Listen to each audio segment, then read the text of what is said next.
How to disable YouTube on your iPhone. Now, before we begin, it's important to know that on iPhone, there isn't a built-in option to disable the YouTube app, like there is on many Android phones. However, you can remove the app from your device, so it won't run or appear on your home screen. First, find the YouTube app from your home screen.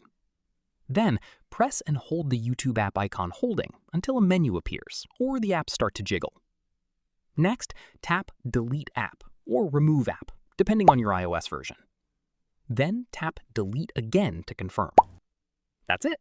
The YouTube app has now been removed from your iPhone and won't be available until you install it again from the App Store. If you also want to prevent YouTube from being installed again, open the Settings app. Tap Screen Time. Next, tap Content and Privacy Restrictions and make sure it's turned on. Now tap iTunes and App Store Purchases.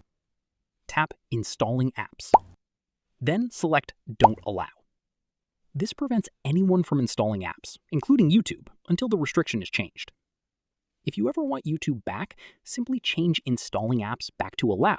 Open the App Store, search for YouTube, and install it again. And that's it.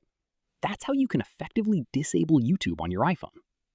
If you found this video helpful, don't forget to like, subscribe, and turn on the notification bell for more easy iPhone tutorials. Thanks for watching.